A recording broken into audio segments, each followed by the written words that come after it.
ಎಲ್ಲರಿಗೂ ನಮಸ್ಕಾರಗಳು. ಶಾಂಭವಿ ವ್ಲಾಗ್ಸ್ಗೆ ಸ್ವಾಗತ. ನಾವಿವತ್ತು ಮಕ್ಕಳಿಂದ ಹಿಡಿದು ವಯಸ್ಸಾದವರೆಗೂ ಮನೆಯಲ್ಲೇ ಯಾವ ರೀತಿ ಒಂದು ಒಳ್ಳೆ ಎನರ್ಜಿ ಡ್ರಿಂಕ್ ಮಾಡ್ಕೊಂಡು ಕುಡಿಯೋದು ಅಂತ ತೋರಿಸ್ಕೊಡ್ತೀನಿ. ಅದರಲ್ಲೂ ಇದು 30 ವರ್ಷಕ್ಕಿಂತ ಮೇಲ್ಪಟ್ಟ ಮಹಿಳೆಯರಿಗೆ ಡ್ರೈ ಫ್ರೂಟ್ ಸೇವನೆಯಿಂದ ಉತ್ತಮ ಆರೋಗ್ಯ ಶಕ್ತಿ ಮತ್ತು ರೋಗ ನಿರೋಧಕ ಶಕ್ತಿಯನ್ನು ಹೆಚ್ಚಿಸಲು ಸಹಾಯ ಮಾಡುತ್ತದೆ.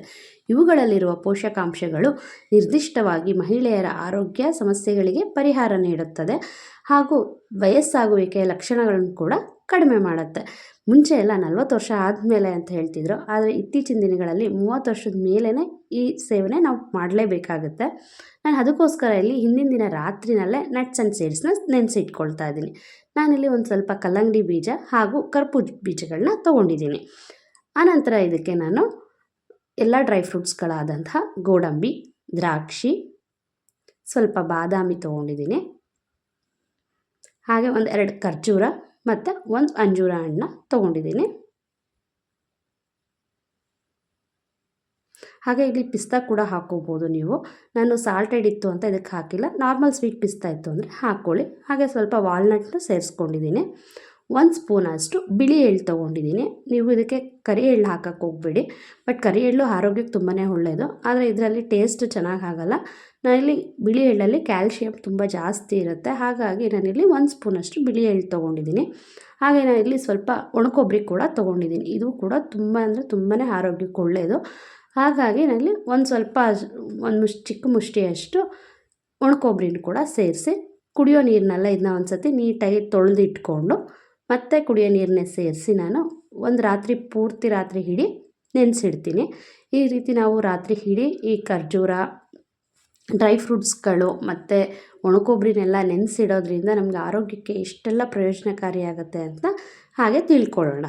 40 ವರ್ಷ ಆದಮೇಲೆ ಮಹಿಳೆಯರಿಗೆ ಕ್ಯಾಲ್ಶಿಯಂ ಐರನ್ ಡಿಫಿಷಿಯನ್ಸಿ ಕಾಡುತ್ತೆ ಅಂತ ಹೇಳ್ತಾರೆ. ಆದರೆ ಇತ್ತೀಚಿನ ದಿನಗಳಲ್ಲಿ ಅದರಲ್ಲೂ ಒಂದು ಮಗು ಆಗ್ತಾ ಇದ್ದಂಗೆ ಹೆಣ್ಮಕ್ಳಲ್ಲಿ ತುಂಬಾ ವೀಕ್ನೆಸ್ಸು, ಐರನ್ ಕ್ಯಾಲ್ಶಿಯಂ ಡಿಫಿಷಿಯನ್ಸಿ ಕಾಣ್ತಾ ಇದೆ. ತುಂಬ ಬಾಡಿ ಪೇಯ್ನ್ ಆ ಥರ ಎಲ್ಲ ಬರ್ತಾ ಇದೆ. ಮನೆಯಲ್ಲಿ ಮಕ್ಕಳಿಂದ ಹಿಡಿದು ವಯಸ್ಸಾದವರು, ಗಂಡನ್ನ ಎಲ್ಲರನ್ನೂ ಆರೋಗ್ಯದಿಂದ ನೋಡ್ಕೊಳ್ಳೋ ಅಂಥ ಮಹಿಳೆಯರು ನಮ್ಮ ಆರೋಗ್ಯದ ಕಾಳಜಿನ ಮರೆತುಬಿಡ್ತೀವಿ. ರೋಗ ಬಂದಮೇಲೆ ಮತ್ತೆ ತೊಗೊಳೋದಕ್ಕಿಂತ ಬರದೇ ಇರೋ ರೀತಿ ಮುನ್ನೆಚ್ಚರಿಕೆ ತೊಗೊಳೋದು ಉತ್ತಮ ಅನಿಸುತ್ತಲ್ವ. ವಾರದಲ್ಲಿ ಒಂದು 3 ದಿನನಾದರೂ ಈ ರೀತಿ ಜ್ಯೂಸ್ ಮಾಡ್ಕೊಂಡು ಕುಡೀರಿ. ನಾವು ಡ್ರೈ ಫ್ರೂಟ್ಸ್ಗಳು, ನಟ್ಸ್ ಆ್ಯಂಡ್ ಸೀಡ್ಸ್ಗಳನ್ನ ತೊಗೊಳೋದ್ರಿಂದ ಎಷ್ಟೆಲ್ಲ ಆರೋಗ್ಯ ಪ್ರಯೋಜನಗಳು ಅಂತ ತಿಳ್ಕೊಳ್ಳೋಣ. ಮೂಳೆಗಳನ್ನ ಬಲಪಡಿಸುತ್ತದೆ. 30 ವರ್ಷದ ನಂತರ ಮಹಿಳೆಯರಲ್ಲಿ ಮೂಳೆಗಳ ಸಾಂದ್ರತೆ ಕಡಿಮೆಯಾಗುವ ಸಾಧ್ಯತೆ ಇರುತ್ತದೆ. ಒಣ ಅಂಜೂರ ಮತ್ತು ಒಣ ದ್ರಾಕ್ಷಿಗಳಲ್ಲಿ ಮೂಳೆಗಳನ್ನು ಬಲಪಡಿಸಲು ಹಾಗೂ ರಕ್ತಹೀನತೆ ತಡೆಯಲು ಸಹಾಯ ಮಾಡುತ್ತದೆ. ಹಾಗೆ ಇವು ಜೀರ್ಣಕ್ರಿಯೆಗೆ ಸುಧಾರಣೆ ಮಾಡಿ ಅಂಜೂರ ಮತ್ತು ಖರ್ಜೂರಗಳನ್ನ ನೆನೆಸಿ ತಿನ್ನೋದ್ರಿಂದ ಫೈಬರ್ ಅಂಶವು ಜೀರ್ಣಕ್ರಿಯೆಯನ್ನು ಸುಧಾರಿಸಲು, ಮಲಬದ್ಧತೆ ಮತ್ತು ಅಜೀರ್ಣದಂತಹ ಸಮಸ್ಯೆಗಳನ್ನು ಕಡಿಮೆ ಮಾಡಲು ನೆರವಾಗುತ್ತದೆ. ಶಕ್ತಿ ಮತ್ತು ಉತ್ಸಾಹ ನೀಡುತ್ತದೆ. ಡ್ರೈ ಫ್ರೂಟ್ಸ್ ನೈಸರ್ಗಿಕ ಶಕ್ತಿಯ ಮೂಲವಾಗಿದ್ದು ಪ್ರೋಟೀನ್ ಮತ್ತು ಹೆಲ್ತಿ ಫ್ಯಾಟಿ ಆ್ಯಸಿಡ್ಸ್ಗಳು ಇಂದ ಕೂಡಿರುತ್ತದೆ. ಪ್ರತಿದಿನ 3 ರಿಂದ 4 ಬಾದಾಮಿ, ಖರ್ಜೂರ ನೆನೆಸಿ ತಿನ್ನೋದರಿಂದ ದಿನವಿಡೀ ಚಟುವಟಿಕೆಯಿಂದಿರಲು ಬೇಕಾದ ಶಕ್ತಿ ದೊರೆಯುತ್ತದೆ. ಹಾಗೆ ಹೃದಯದ ಆರೋಗ್ಯಕ್ಕೂ ಸಹಾಯ ಮಾಡುತ್ತದೆ. ಬಾದಾಮಿ, ವಾಲ್ನಟ್, ಪಿಸ್ತಾಗಳಲ್ಲಿ ಒಮೆಗಾ 3 ಫ್ಯಾಟಿ ಆ್ಯಸಿಡ್ಸ್ ಮತ್ತು ಅನ್ಸ್ಯಾಚುರೇಟೆಡ್ ಫ್ಯಾಟ್ಸ್ ಇರೋದರಿಂದ ಇದು ರಕ್ತದ ಕೊಲೆಸ್ಟ್ರಾಲನ್ನು ನಿಯಂತ್ರಿಸಲು ಮತ್ತು ಹೃದಯದ ಸಂಬಂಧಿ ಕಾಯಿಲೆಗಳಿಂದ ರಕ್ಷಿಸಲು ಸಹಾಯ ಮಾಡುತ್ತದೆ. ಹಾಗೆ ನಮ್ಮ ಸ್ಕಿನ್ನು ಕೂಡ ತುಂಬಾ ಗ್ಲೋ ಆಗಿ ಹೇರ್ಸ್ ಗ್ರೋತ್ ಆಗೋದಕ್ಕೂ ತುಂಬಾ ಸಹಾಯ ಮಾಡುತ್ತೆ. ಇದರಲ್ಲಿ ವಿಟಮಿನ್ ಎ, ಬಿ ಕಾಂಪ್ಲೆಕ್ಸ್ ಮತ್ತು ಜಿಂಕ್ ಸ್ಕಿನ್ನ ಗ್ಲೋ ಮಾಡಿ ನಮ್ಮ ಹೇರ್ ಗ್ರೋತ್ ಬೆಳವಣಿಗೆಗೂ ತುಂಬಾ ಹೆಲ್ಪ್ ಮಾಡುತ್ತೆ ಹಾಗೂ ನಮ್ಮ ವಯಸ್ಸಾಗುವಿಕೆಯ ಲಕ್ಷಣಗಳನ್ನು ಕೂಡ ಕಡಿಮೆ ಮಾಡುತ್ತದೆ.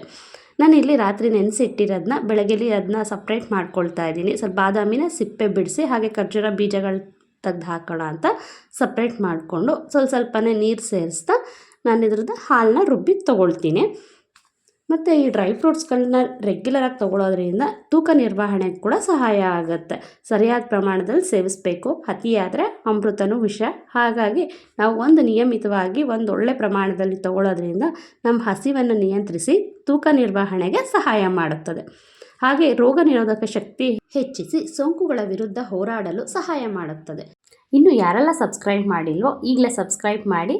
ಇಷ್ಟ ಆಗಿದ್ರೆ ಲೈಕ್ ಮಾಡೋದನ್ನು ಮರಿಬೇಡಿ. ಹಾಗೆ ಇಂಥ ಒಳ್ಳೆ ವಿಡಿಯೋ ನಿಮ್ಮ ಫ್ರೆಂಡ್ಸ್ ಆ್ಯಂಡ್ ಫ್ಯಾಮಿಲಿಗೂ ತಲುಪಲಿ ಅಂತ ಅವ್ರಿಗೂ ಕೂಡ ಶೇರ್ ಮಾಡಿ. ನೋಡೋದಲ್ವ, ಈಗ ನೀವು ನೆಕ್ಸ್ಟ್ ಈ ಹಾಲನ್ನೆಲ್ಲ ತೊಗೊಂಡ್ಮೇಲೆ ಅದು ತರಿ ಬರುತ್ತಲ್ವ, ಅದನ್ನು ಏನು ಮಾಡೋದು ಅಂತ ಯೋಚನೆ ಮಾಡ್ತಿದ್ರೆ ನಾನು ಯಾವ ರೀತಿ ಯೂಸ್ ಮಾಡ್ತೀನಿ ಅಂತ ಒಂದಷ್ಟು ಐಡಿಯಾ ಕೊಡ್ತೀನಿ. ನೀವು ನಿಮ್ಗೆ ಯಾವ ರೀತಿ ಬೇಕೋ ಅದನ್ನ ಆ ರೀತಿ ಬಳಸ್ಕೊಳ್ಳಿ. ನಾನು ಕೆಲವೊಂದು ಸರ್ತಿ ಇದು ಸ್ವೀಟ್ಸ್ ಏನಾದರೂ ಮಾಡ್ತಾಯಿದ್ರೆ ಸ್ವಲ್ಪ ಗಟ್ಟಿ ಹಾಲು ಮಾತ್ರ ತೊಗೊಂಡು ಮತ್ತೆ ತುಂಬ ತೆಳು ಮಾಡೋಕ್ಕೆ ಹೋಗಲ್ಲ, ನೀರು ಹಾಕಿ ರುಬ್ಬಕ್ಕೆ ಹೋಗಲ್ಲ. ಮಿಕ್ಕಿದನ್ನ ಏನಾದರೂ ಸ್ವೀಟ್ಸ್ಗೆ ಯೂಸ್ ಮಾಡ್ಕೊಳ್ತೀನಿ, ಅಥವಾ ಇಲ್ಲ ಏನಾದರೂ ಗ್ರೇವಿಗಳಿಗೆ ಹಾಕ್ಕೋಬೋದು, ಅಥವಾ ಅದಕ್ಕೆ ಸ್ವಲ್ಪ ಅಕ್ಕಿ ಹಿಟ್ಟು ಹಾಕಿ ಬಾಡಿಗೆ ಫೇಸ್ಗೆ ಒಂದು ಒಳ್ಳೆ ಸ್ಕ್ರಬ್ಬರ್ ಆಗಿ ಕೂಡ ಯೂಸ್ ಮಾಡ್ಬೋದು. ಮತ್ತೊಂದು ಒಳ್ಳೆ ವಿಡಿಯೋ ಒಟ್ಟಿಗೆ ಸಿಗೋಣ. ಧನ್ಯವಾದಗಳು.